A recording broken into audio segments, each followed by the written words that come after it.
Patricia, where is the problem? Byavudewa. Echiri mukunkayanya, when I want to make a preamble so that everybody understands. Lumbuye, Fred, is where the problem is. Every single person who speaks about him, he comes and attacks them and blackmails them. Abantu bayina ekintu kye mutategeera. Kambaddiramu ka preamble katini mabega. I brought Lumbuye. I single-handedly, Patricia Sewungu, I inboxed Lumbuye, I called Lumbuye, I spoke to Lumbuye and asked him that Jango to joining Kuchoto. Well, took a Kuchoto, I loved Lumbuye. Everybody knows that. Just like I loved Golova, just like I loved Fazil, just like I loved Hamza Swale. I am one of those people who love people genuinely. And I love people for their work. Lumbuye navayo najja ne tutandika nentandika mu traininga ne mugamba kakati woyogera boti kamera gikwate boti no awayagedde mu bulungi awakoze bulungi skendezaamu wambiyamu katini aneda video gikoze mpanvu gikoze nyimpi no tokozesa lulimi lwomula. So many videos we were doing, literally a tutorial. I was training him. But to my dismay, Lumbuye yakwata abantu bokuchoto. Jaffa Makanga is an ajakuja. Tasobola lwakwasaga kuyingiza abantu balala. Yakwata Jaffa Makanga, nakwata Fazil Mayanja, nakwata Hamza Swale, nabakubira simu, nabagamba tuve kuchoto. Oyo mukazi Patricia Sewungu Munyarwanda. Nayenga, while in this whole saga, I'm telling everyone, Lumbuye wava kuchoto nange vako. Eranze Lumbuye banange tava kuchoto. Ne Golova omugenzi. May his soul rest in peace. Chanuma nyonti omwana oyo yakwata abantu n'abakubira. I have the audios. Lumbuye okimanyi nti no audio weziri. Okimanyi bulungi nnyo ndi wabagamba bali ku routine tuve ku kyoto ekyoto tukisuule. Ochimanyi what you did. You know what you did.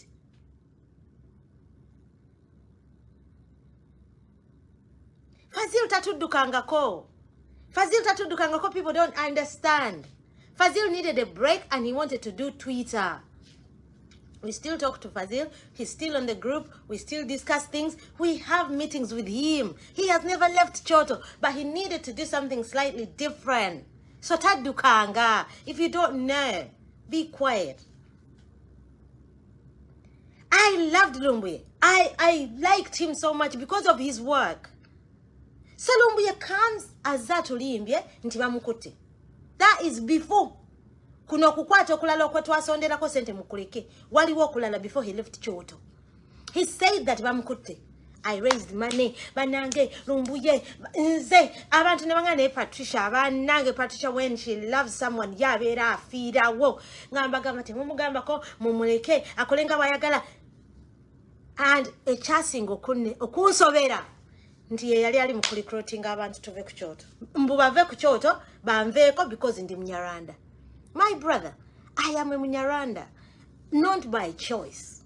Sinze yalondo kubeera Munyarwanda. Tetu Christine Nasari, tetu goanga Lumbuye. It is a lie. It is a lie. They decided to go behind my back and say that in the banzije kuchoto, simanya boba kole pages awe, kubanga nze ndi Munyarwanda. Naye ngate kisingo kunuma nze na singo baagala. Nze nalingamba kuma. Ono wabasobeza nedda bana tutule mu meeting. Let us discuss these things. No, let us discuss these things. Tugezeko kulaba nti buli muntu kiri fair. Ekintu ekyo ne kibeera nga kikula. Lumbuye left. Bwagenda opening his own page. Amaze ku opening his page. Era yabulukukira munze n'anvumirayo. So why are you, Patricia? Live. I am known here. By the way, I want everybody to understand. I'm not here to destroy Lumbuye. I think we need him, just like you need me, just like we need you, just like we need every single person. We need each other. We need Koja. We need every single blogger. But my question is, Lumbuye needs to stop attacking people. He cannot continuously think that he's the king. He said to this girl, Sise, until I paid millions. Hey, Lumbuye, my friend, I have a lot of things to do with my money. Abantu who know me know. Nze njaga kwambala kusia loboti, nze paundi 10. Sisobola kukwata millions and pay them to someone to attack you for what? I have been saying it several times that if need be, nga tulina okwegata ne Lumbuye kulwa struggle I am willing. Njogedde emirundi mingi. Naye what is bothering me? Lwaki buli kaseera nze goyiikiriza? Why? Wava mukomera. After having spent every single day nkuba yatukubira kwembase buli lunaku wiki namba netukusekiwaringa gwekyoto kyemugambe kitalina numbers kyekyalinga mu drive eyasinga okubeera ey'amaanyi eyokusonda sente z'okujja mukomera. Ekyo kiri ku record every single day. Nze nali ku spearheading banange musonde sente. We need to raise this money for you. Ate obudde mukomera ozo attacking a secretariat yaffe gatonda bana kunywa ku mazzi ate n'olimba. Then I came out ngamba abantu ekituufu. Then you came out n'ogamba nga nze simanya ndi muntu wa Museveni, simanya nina baziyitaani muzijjukira namba nazimpe ye Rwanda neye Uganda watugamba notuwe ye Rwanda tukyagirinze. Why is it that every single person wakugambako ng'ojja omuwide? I am asking people to understand. I am not here to fight you. Ekintu kya Kabaka kino, President we yakiwandiise. I said, ngenda kukyebalama era nakiwandika. I'm keeping away. For the first time, I am going to be out of this saga. Sigenda kuwa ndowooza yange, sigenda kunyega kansirike. Actually, page yange bali bagiblock nzi. Bali bantaddeko block for those 9 days. Kupostinga ka video ka Tina Fierce akaliko speak. How I've ended up paying millions of people to attack you, that has confused me. Why? Lwaki buli kaseera obulukukira munze? Nze sisobola kusasula muntu sente, leka nawe kumputinga down. I can't pay anyone to fight you. Why? Nze nsobola okwerwanira. I have my mouth, I can speak, I can stand. I know what I've done for you. When you needed money, I sent you money. I have the proof.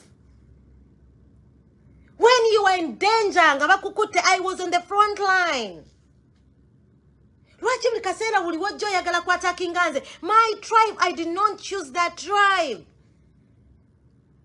You continuously said the Rwanda, but my brother sits on the table. It says a gwanga. What Sewungu temumugamba kudai? Matamula banti muliba nanfusi. So mugamba Patricia, Patricia toyomba. Neyete muchira banti this person is dividing us. Atwa udemu mawanga.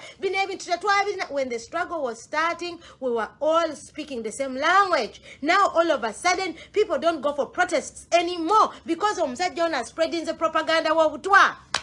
Alimba Patricia gawa utwa. Kataban, they don't come for protests. Owaje ndio basiriyo. They don't come for protests anymore. Kwa Patricia gena ba wera yo utwa. And you people continuously think it is okay? And you think it is okay?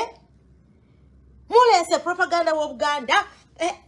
Abaganda. Struggle ni abagamba nti abaganda bokka. Fetulina amataka mu Uganda. Fetulina abaana mu Uganda. I have a child in Uganda. I have my mother in Uganda.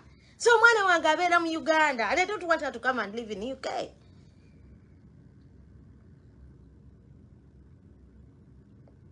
So na Uganda, because mulibera mutia.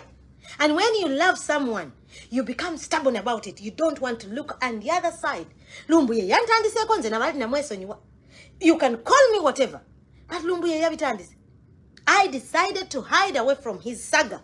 He came out na attacking a president. Era, President Sirika. Kati amaze chimutu dem. Abana berowoleza, because nabo basobola kwerowoleza, they come out and tell him that no, that is not going to happen. And guess what? He turns around and says, Patricia, and you people think that I'm going to be quiet about it? No. sigenda kubikkiriza mugende musirisa abeewammwe nze sijja kusirika because bannayuganda you rather keep things under the carpet. When Lumbuye comes out nga mukyama kubanga n'ekimbugo we nali mulwanyisa era mwanvu kiwoli kyamanyi kigenda kukyuka mwagamba ekyoto kati live njikoledde ku page yange teri ku kyoto. I have not even been doing live lately kubanga ndi ku mulimu mwena mukimanyi ndi mu kiyumba. Everybody knows that. Ekyoto kye kyatandika platform okulwana ne tugamba ffe tugenda producing nga abaana tuba training bagende buli omu ajja ffe tumuwe platform ayige okubeera nga ye producing, and that is what we've been fighting. Plan abalala babeere produced abalala bagende. Lumbuye comes n'abatuulako ne tukwata ne tukola bu pages ankole for Bobby. Lumbuye yagenda mu abo abaana n'ajjamu abaana bonna n'abavulugavuga what n'ababuzaabuza. He has been doing covert work byonna. My friend, ngenda kubiteekayo kimu ku kimu oba mukwa oba mukaaba mukaabe, but I'm going to put everything out there. Chigwe, we don't fight Lumbuye, we don't need to. When he needed us ekyoto kyekyasoka ku front line, when he needed money ffe twasokera ku front line akimanyi. Kabaka bakujjanjabwe, but I have been saying it that mwenga fa abakopi tetusobola kusalirawo kabaka obajjanjaba. Kabaka knows his life better than I do. He knows. Kyabwagwa nnyo era kyabusiru nnyo kyabwewusa gw'okuvaayo n'ogamba nti Patricia genda bakujjanjabe ogenda onkolere ne protest nga nze mmanyi obulamu bwange bwe buwulira. I find it stupid. I find it weird. I find it extremely dumb. I find it shallow-minded. I find it weird. Era ebyo bintu bikolebwa baddugavu. Era ffe abaddugavu ffe tukola ebintu eby'obusirusiru bwe biti. Ne tuvaayo omuntu omukulu nga kabaka amanyi obulungi obulamu bwe, how he knows how he feels. Novaayo mbuogenze kwekalakasa kabaka jjanjabe. Okay, fine. Bekalakasize Boston katusuubire nti ekyakeera mu ddwaliro. Tulina okubeera nga buli kintu obaya. You look ahead. You must support. You must think. Don't just do things without omanyi bagamba goal settings zirina okubeera realistic. Goal settings zirina okubeera realistic. When you're doing things, when you're going to do something, nga making a sense. Don't just come out and say, Kabaka Janjawe. Don't you think Kabaka knows his life? Don't you think he knows his health better than you do? Hompalanye okuvanga nkyali mukwano gwo. Era ne wadde ogamba omukazi oli sise wagambye si mukwana nga kakijjula omutima nze wanze nkwana ki. You're not the sort of person I can go out with. It has nothing to do with kukwana. Fred Lumbuye ochimanyi Fred kumutima go. At the back of your head, you know how much I liked you. You know how much I fought your battles. You know how much I helped you when you needed me. Lwaki ompalana nakola ky'obunyarwanda sinze yabwefuula. Omusajja yanfuula omunyarwanda yafa. Lwaki ompalanira tribe gye siteerondera. But I know that I choose to be a Ugandan because as I speak in the passport, you are Britain. So I can choose okusigala Britain. There are lots of my friends abasaze want boba jabazi kabungereza. But I choose to be a Ugandan because I like to be a Ugandan. I chose to have Ugandan children. Nabale wange baganda. Omi enamba lya yeddira kobe. Lwaki ompalana olwa tribe gyesterondera Lumbuye? Lwaki ompalana? Kiki kyenkoze ekiraga nti nze nkolera Museveni kiki? Leeta ekintu ekiraga nti naye Patricia wano wakola kino wano twakulaba mu bifaananyi ne gundi naye ate president yatugamba tuli balabira ku bikolwa byabwe naye ate gwe wavuddeyo n'omutandika n'omushatinga down ne mu lutalo tebasobola kukkiriza muntu asirisa komanda.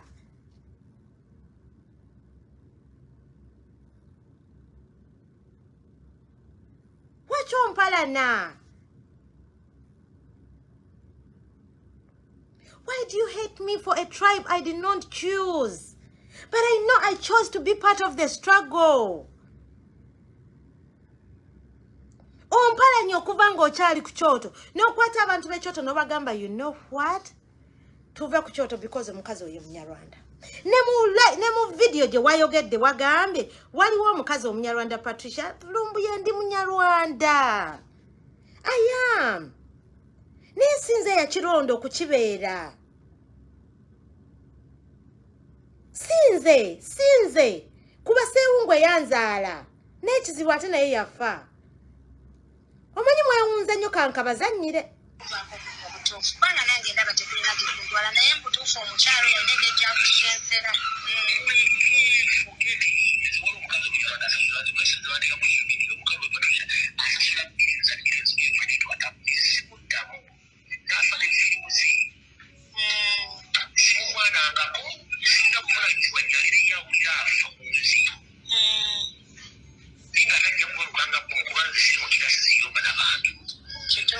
Lumbuye sigenda kubalukanga bomu. Tewali agenda kumbalusa.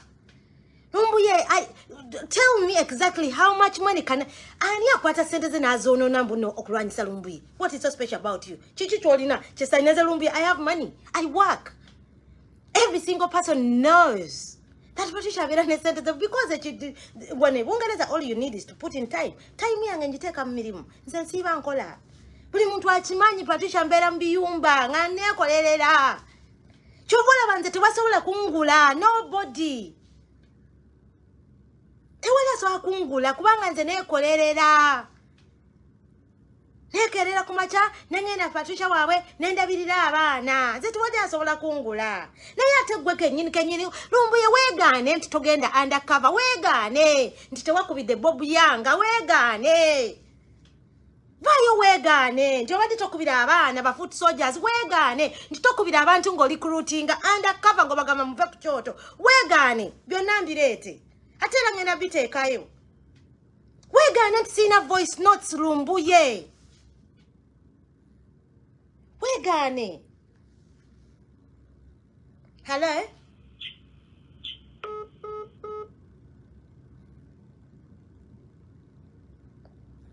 Atenze mumpito omunyarwanda. Naye ate abalala abanyarwanda abalala mubatete mukyogerako. Why? Lwaki tukola hypocrisy buli kaseera? Why are we hypocrites as Ugandans? Why? Lwaki bwe kiba kikusuutinga it is okay? When it doesn't suit you, it is not okay. Buli kaseera ompita omunyarwanda, buli kaseera ompita omunyarwanda. You use it against me. Kyekisinga okunsoobera nti nze every problem yonna emisango gyonna gye nazza. Emisango gyonna nze gye nziziza mu eno struggle giri agi? Patricia kubeera munyarwanda.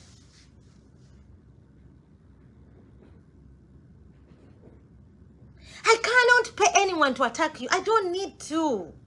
For what? Obunyarwanda sinze yaweewa. But I choose to be a Ugandan. Because I have family in Uganda, I have ties in Uganda, I have land in Uganda, I have a house in Uganda, I have done so much. This is where I know. I have never been to Rwanda. I explained to you. But why do you use my tribe against me all the time? Why? Mbasaba bana Uganda, don't get confused. Struggle eja kutambula. Naye mwe kiri entirely up to you as a Muna Uganda to either become stupid or to follow the struggle. Fetwali ba DP. Ngana omusayi wogusala gwa DP. Abala bekitabo kyange nakiwandika mu white and green because of DP. Enyumba ya mama wange nagipaintinga green because of DP. Guess what? As we speak, Mao kati akolera mu 7. So Ugandans, it's in about time otandika okwerowoleza. Nga gwe. Hello? Hello? Hello, Pat. Tuli live, mpulira. Nkuwulira. Yenyabe nse kuwulira. Pat, kuwa kyoyo. Omwa. Kuba direct va ku WhatsApp. Kuba directly. Nyabo, kuba directly tokuba ku WhatsApp. Kuba directly kubanga ndoza network wano wendi teriyo. Abana Uganda lwaki buli kaseera twagala okusweeping ebintu under the carpet because it suits us. Why? Lwaki twagala okubeera bannanfuusi kyennanfuusi bw'abana Uganda? Hypocrisy. Hello? Kale mkwana. Obulamu bulungi nnyo nse kuwulira. Kakati Patricia.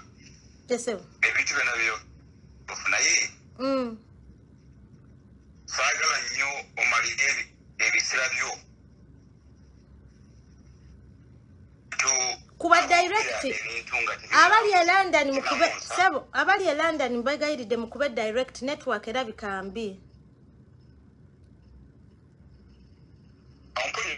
kuba direct sikuwulira mukube direct abali e London if you can. Hello wanje Patricia mbadde ngamba nti nkuwagira nnyo ku mulama gwa leero yenyawo omwami oyo ayitiriza. Yes. Okiwulira ffenna tulina mikwano gyaffe oba tuli baganda oba tuli baki okutebeerangawo tiyaggwanga bwenti naye kwegamba atuuse okutufeelingisa guilty kubanga tetumanyi what other people are thinking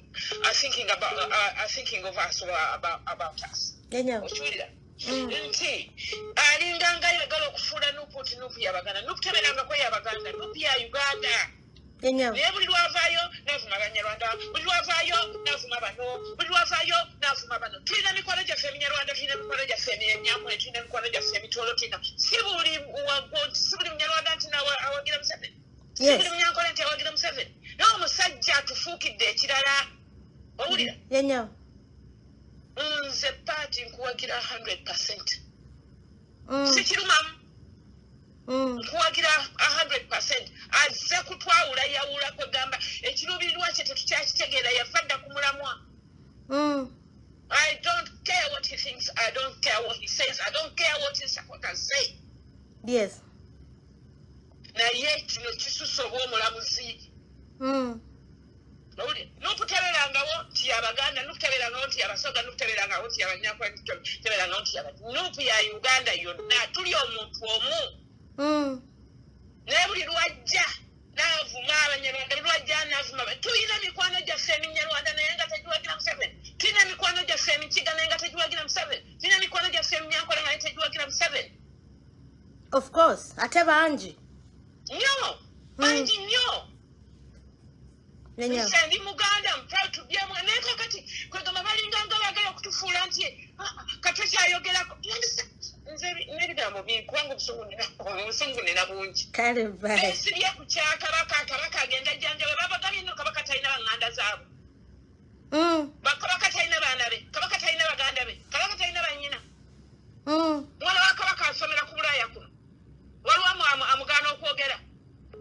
Abamu ne balina n'eŋŋanda zaabwe tebazijjanjaba bali ku Kabaka. Mugende mujjanjabe bannyamwe ne bakitamwe ne baganda bammwe bannyo okuteekamu okumanya.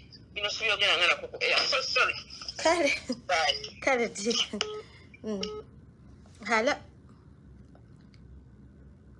Hello, bannange bali ku WhatsApp.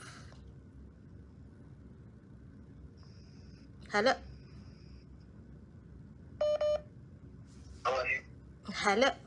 Network. Wanje? Sikuwulira. Abali e London mbegayiridde mukube direct network egaanye. Hello. Ya muganda wange. Yes. Yebako. Kale munaye. Gena maaso. Kakati nze Patricia nze obutakugaana kwogera ku ekyo ky'owulira kyeyagala okwogerako. Naye okulwanyisa omulabe wo oyinza okukola ebintu bingi nnyo okulaba nti omulwanyisa. Omuntu abanga Patricia omuntu wavaayo n'agamba takwagala era naawe okimanyi takwagala. Ekyo sikifaako kasita abeera nga kiba kitegeeza. Yes. Kiba kitegeeza nti buli kintu kyonna ky'okola oba kirungi oba kibi omuntu ajja kufeera atakola ki? So you're not accountable ku muntu yenna avuddeyo n'akulaga ntakola ki? Takwagala. Ekitegeeza nti no towanga mulabe wo olukusa celebrating ku downfall yo kakati ekintu kyokola kati kibadde kyetaagisa kirimu ebintu bibiri kyetaagisa okuvaayo n'ojja n'oyogera n'abantu oba okusirika n'otayogera n'okimma oxygen okubreathinga tutegeeragana yes kakati lwaki omuntu saanyi okwogera linnya avaayo n'ayogera ebintu nga tebikwatagana niba otunuulira ebintu ebigoinga viral ebyo bitakola makulu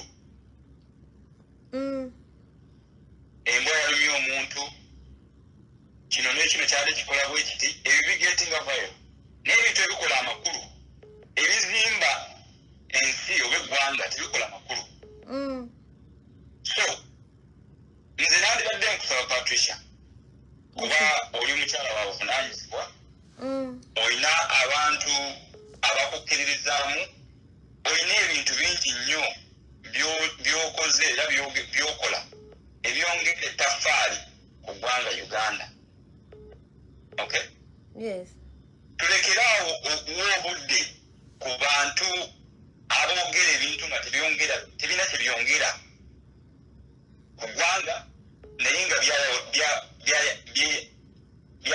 byawula mu bantu omuntu bw'obanga omuntu atandika okwogera owuliriza statement z'akola ogoberere ku statement gy'abaakoze nga awa emboozi ye ekyo kigenda okuwa okusalawo okwo okuba owuliriza ebintu byayogera omuddamu oba tomuddamu buli muntu yenna bw'avayo n'ateeka amawanga okay ekitegeeza nti obwongo bwe bubudde okwogera ku issues nadda ku personalities because aba ayagala kudisaminga right yes because gwe tewaliyo ogenda kubeereza ekyo kyoli mukama kyakutondera okay ekyo kigenda kukyuka tutegeragana yes sir Uganda tebonaabona mulwakuba nti nno abantu abamawanga agamu gekaguza ekintu bwekito at the moment omuntu wateeka ekintu ku mawanga ne bwebanga ekyo kyagenda okwogera nga kirimu ensa kino kiba kikavalinze kiri kyobala ngamba abantu nti mu struggle gye tulimu ey'okununula eggwanga Uganda ng'abali abantu bali mu struggle mulimu ebintu bingi nnyo byetwogera byetukola ng'omaliriza kubanga bakuba amasimu bangi ngenda okumaliriza ebintu byetukola nga ebyo biremesa struggle yaffe okweyongerayo n'okubeera successful netutunuulira Museveni oba tutunuulira n'abantu abalala naye nga twerabidde byetukola biki byongerayo ku struggle yaffe oba okitegeera kati abantu abakola ebintu nga tebiri mu nsa tuleme okubawa ebiseera Patricia because that's what they want